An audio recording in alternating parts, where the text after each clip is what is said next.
Well, morning, Andy. Good to see you as always. You can tell that we're in different countries, can't you? This is summer in England. You're going to need one of these in about 24 hours when you head back. But anyway, I'd enjoy the heat whilst you can. Well, it's been one hell of a week on the medals front as well, hasn't it? Suddenly, it all seems to have sort of happened. It's been a tricky week, though, hasn't it, weather-wise? Oh yeah. I mean, without doubt, this is from a wind point of view, the most difficult, most challenging, worst ever Olympic sailing regatta we've ever had. And the inquisition will go on as to whether Marseille was the right choice, whether we were unlucky, whether this could have been expected. It's a little bit of both. But my overall impression from speaking to sailors and coaches is that yes, it's not surprising to get some of this weather, but to get some of it so consistently and pretty much only have a day and a half of decent breeze across 14 days is unusually unfortunate. And anyway, I mean, I'm not sure how much we're going to learn from analysing it too hard. We just have to be really careful. We know what Long Beach is for Los Angeles. That's more or less okay for 2028. And Brisbane is the actual sailing venues yet to be resolved for 2032. But we do have quite a long time to work on that and to think about it. But yeah, if there's one thing we need in our sport, it is the wind. It is.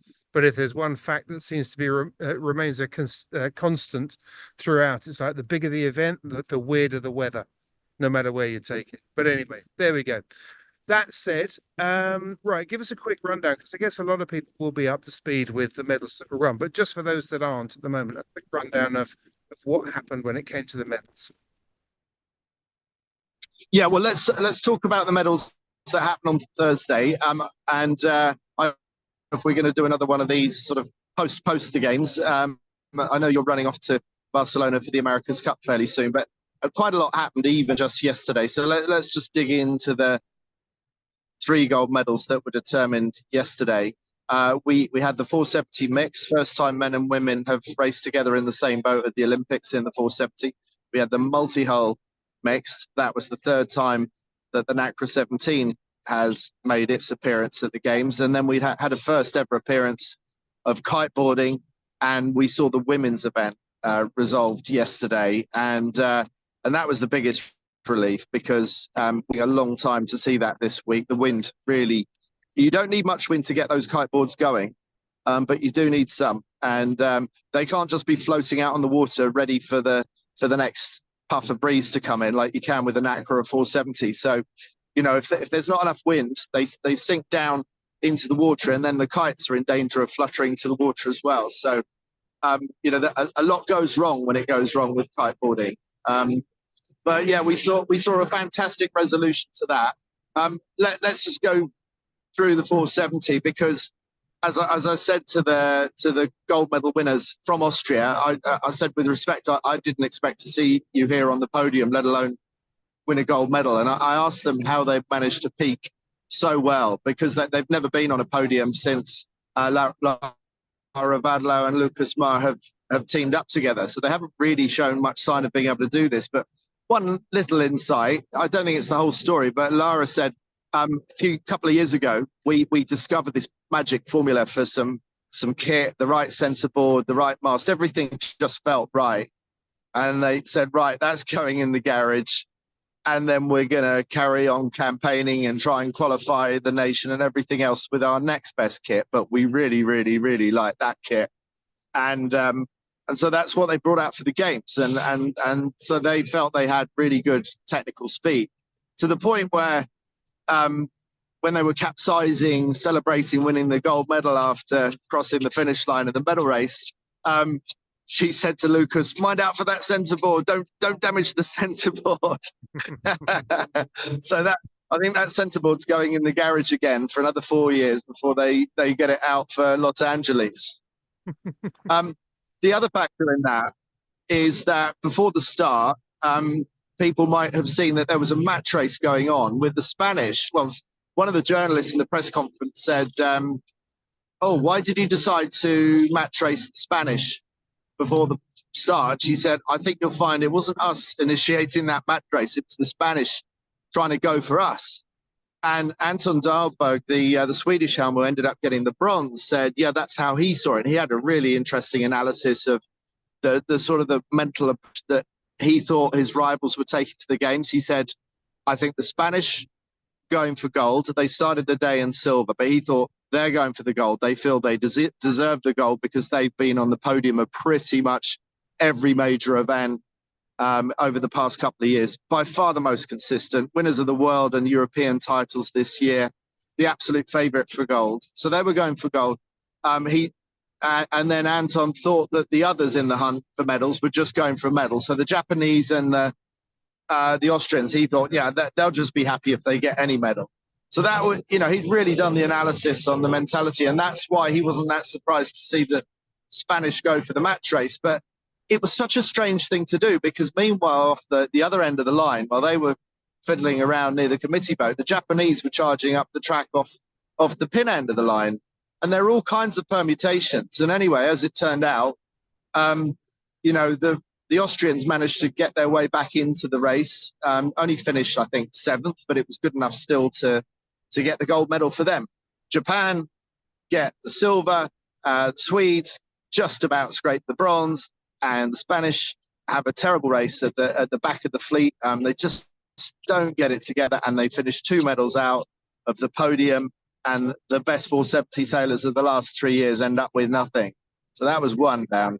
It was incredible, wasn't it? Because not just in the 470 class, but in so many of the interviews that we've seen on the beach before the sail, or in the dinghy part before the sailors go out, those that are under pressure, and when they're asked, what's your strategy going to be? Are you going to sort of be watching your closest competition? The most common response to that is, I'm going to sail my own race. Now, of course, that is a way of deflecting any attention. They're not going to tell you whether they're going to match race or not. Why would they? Why would they give that away to their opponents? But actually, a lot of them, you can see they really mean it. It's like, we are going to focus on the race, because the danger is you get focused in on one person and the rest of the fleet runs away. And that's exactly what happened here, isn't it? I'm quite surprised that they let themselves do that. They're experienced sailors, the Spanish. I'm surprised they let themselves get drawn into it. Yeah, surely they've done the numbers. Surely they must rate the Japanese as well. The Japanese won the World Championships last year. They're no fools. So it was an all or nothing kind of strategy that left them with nothing. Incredible. Then we had a more straightforward competition in the NACRA, where the gold was pretty much gone to Italy already, and they could have taken a match racing approach to the Argentinians because they were the only ones that could threaten them.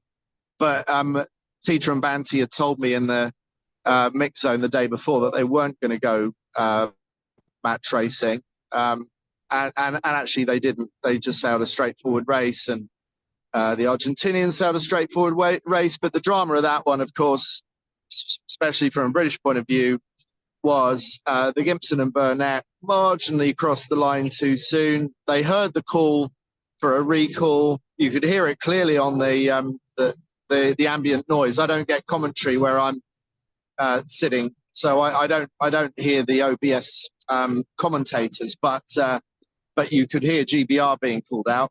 Anyway, they thought the French, I think they thought the French were over, but they didn't think they were over, and you could see that from their body language. They were just kept on racing and looked like they're having a great race, possibly even getting up into a position to threaten Argentina for the silver medal, the way things stood early on. But it was probably only about 3 or 4 minutes later, and they had been notified that Gibson and Burnett were over the line early and had to pull out of the race. And so they were absolutely gutted, but were very gracious in defeat, and fronted up in the mix zone afterwards, spoke to the press, a bit tearful, but they got a wedding to look forward to because those two are getting married in just about a month's time or so. So they said, we've got that. We'll see if Anna's mother has really got all the details of the wedding organised, and if not, then they'll have to get their skates on, and that might be some welcome distraction from the medal that they missed out here, which they seemed absolutely certain to get, because I thought the Italians would get the gold. Well, they did, but I thought Gimson and Burnett were the clear prospects for another silver medal to go with the one they got from Tokyo. Mm. And so that somewhat mirrors the disappointment of the absolutely messy, mostly in a good way, but in some ways not, the ILCA 7 men's dinghy medal race from the previous day, which, I mean, that was drama in slow motion. Matt Wern, the Australian, really going for the jugular with Pavlos Contides, Cyprus, because Contides was the only one that could threaten to take away the gold medal from Wern, and all kinds of match racing going on. And when Contides managed to break clear of Wern and briefly had a piece of the Peruvian Stefano Peschiera, he'd have a go at Peschiera because he could threaten Contides for the silver. And meanwhile, Mickey Beckett was in that mix as well. And then in the first start that they had, and they did 3 of the 4 legs of the race, abandoned at the final Windward Mark. Strange place to abandon. Mickey Beckett was in a very good bronze medal position, and the way the points were going to and fro was even occasionally in silver, so that almost certainly would have ended up in a bronze for Beckett and possibly a silver. And then that race was abandoned, and then it was rerun again, and this time somehow Contides managed to finish second in that race behind Wern, who won that race. So gold and silver to the first 2 across the finish line, and then this 4-way battle where the points were ebbing and flowing between Hungary, Norway, Peru, and Great Britain. And Peru ended up getting the bronze medal, and Beckett ended up 6th, which is the worst possible. He couldn't have done any worse than that, and it's no reflection on him. It was a penalty fest with Rule 42 flags being fired at people left, right, and centre. I'm sure those judges are doing the best job they can, and they see what they see. But it just looks like a random penalty fest. There's just, from the outside to us, the uneducated, I can't see the difference between one moment when they get a penalty and the next moment when they don't. And it's a terrible shame that we have to resolve a race like that. I was going to ask you about that, because it was an amazing race to watch. Not always for the right reasons, but there were so many penalties, and particularly in Mickey Beckett's case, it appeared to cost him his chances in the medal race that did stick. But I guess a number of people will be asking if the umpires are going to come down so hard on pumping, which they should do because that's the rules. Why are the sailors pumping so much then? Why don't they just not pump? Well, partly because there was a lot of manoeuvring that needed to be done boat to boat. So there's a lot of jibing going on, but the judges might think, oh, there's more jibing going on here than normal, because a jibe affords you the opportunity to do a roll jibe and get some forward motion. And so the judges, I guess, are trying to judge this grey area of, without wanting to go into the pun, are they being honest, or are they taking the mickey? So it's an impossible thing, and I don't have a good resolution for this, because I wouldn't want to see a free-for-all where you just take away Rule 42 altogether and you just have a pink fest. That would look horrible. And so I don't really know the answer, other than I think in the lower wind speeds, lasers and fins, as we've seen before, like the fin medal race in Tokyo 4 years ago, similar thing with penalties being fired off left, right, and centre. And I think that's where those slower boats really are really shown up as not great. I think you get great racing in lasers once you get over 6 or 7 knots in breeze upwards, and they're absolutely fine. But it's horrible. I hate watching those races, especially when there's someone that I care about, like Mickey Beckett, me being a fan of British sailing, but me being British, but also Beckett being such a class act. And it was notable that in the press conference, the 3 that did get the medals paid a lot of respect to Mickey Beckett, because he's widely acknowledged as the second best of this cycle. There's no doubt Wern was the best of this cycle, but Beckett was the one that was pushing Wern the hardest in most of the World Championships and other events. And anyway, I don't know if we'll do another wash up on, who's come out well and who's come out badly. We've still got one more event to be resolved this afternoon, and that will be the men's kiteboarding. And I hope people got to see the women's kiteboarding, because finally, when we got to see that stuff on the water, I thought it looked fantastic, and I hope that other sailors do as well. And it's been controversial as to whether kiteboarding is considered proper sailing or not. But fundamentally, it's the same. I think it is the same sport. And Ellie Aldridge, finally, Britain comes good with a gold medal thanks to Ellie Aldridge. And she came through a traditional 29er and 49er FX route of sailing before the RYA ran a program called Kite for Gold to find female talent. And she is proof that Kite for Gold search for talent worked. And she came from a traditional sailing background and has applied her traditional sailing skills to this new form of sailing called kiteboarding. Yeah, you could really see that, couldn't you? I thought it was a fantastic race. I really, really enjoyed watching it. It was what struck me about it was that, particularly with her, and I might be sort of biased here because I sort of knew a little bit of her backstory anyway, but I'm not very, like a lot of people, I guess, not very familiar with watching kite foiling. I didn't really know what to expect when it came to the competition and the rules and the boat on boat, if you can call it that, tactics. But what was so noticeable with her was that you could see her sailing it just like she would be sailing a 49 or any other boat. I mean, there was a particular bit where she came in on port tack upwind and had to tack onto starboard onto the ley line underneath or just ahead of her competitor, and she did it just like you would expect of a dinghy. But it was thrilling because it was being played out at 3 times the speed, and it's just extraordinary. I thought it was really exciting. I thoroughly enjoyed it, and I thought she was a class act. I was really impressed with the way that she sailed.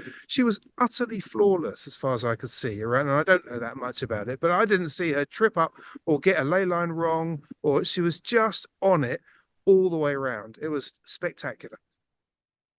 Yeah, she's so solid. And the trickier this event was going to be, the better that Ellie Aldridge was going to be, because she is just so level-headed, and it's so easy to fluff your lines on one of those boards. You put your foot slightly wrong and you crash. She just doesn't make mistakes. She's not the fastest, so she knew that she would have to sail flawlessly. And she said yesterday, if everything came together, then maybe I might have a chance at the gold. And Lauriane Nolot from France, she's bigger, she's faster in a straight line. But one of the key decisions that Ellie Aldridge made was she went out on the 21 square meter, the biggest kite available to them, and it seemed like the obvious choice, seeing as wind has been in short supply around here and not at all reliable. And she was out there and said, doesn't feel quite right. I feel a little bit overpowered. I'm going to head back to the shore and I'm going to change to the 15. And getting back to the shore here in itself is a mission. I mean, it's actually in some ways harder than doing the racing itself, because there's so much jeopardy. You might drop the kite in the water. So that there's not a lot of time to make those changes. But she said, right, that's what I'm going to do. I'm going to go in, change to 15. And so she raced on a 15 and Nolot was on a 21. I don't know what the others were on, but the key battle was between Britain and France. And Aldridge managed to be as fast as Nolot upwind. She should have been faster, but she's smaller.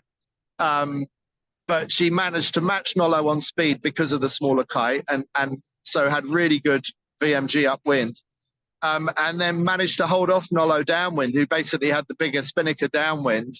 But the course wasn't quite long enough for Nolot to overtake. It was enough for her to close the gap, but not to get round the outside. And as long as Aldridge managed to get round the bottom mark ahead, she was fairly confident that she could hold the French rider off for another round. And that's what happened in the first race. And then the second race, well, Nolot fluffed it with that brief crash at the windward mark, and that dropped her back to fourth, and she never really recovered. And Ellie Aldridge just stretched away. And my heart's always in my mouth whenever I watch any of these races, because you only got to hit a plastic bag, a fish, or a piece of weed, or get it wrong. Just get your foot placement wrong, and you have a high speed crash. It's not like watching the end of a laser race or a 470 race where they've just got to float their way for the last 300 meters to the finish.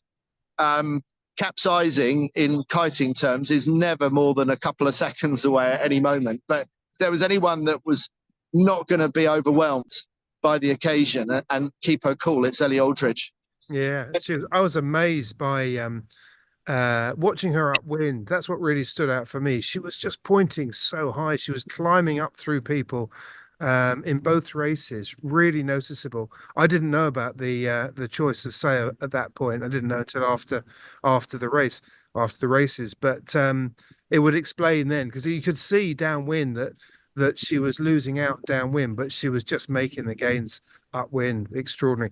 The other thing you're talking about getting it wrong at the end in the one of the men's, I'm not sure which one it was, but one of the men's kite foiling races yesterday, there was a good example of that. I don't know who it was. All I know he was wearing a pink bib and coming in towards the finish at 35 knots or something, and then just tripped up and just spun on his back and just got overtaken by two or three other foils. So what you say is, I mean, of course it's right, but you could see it yesterday. But it was great. I thought it was really exciting. It sort of, I wouldn't say it's changed my mind, but it certainly made me think, crikey, this is better than I thought.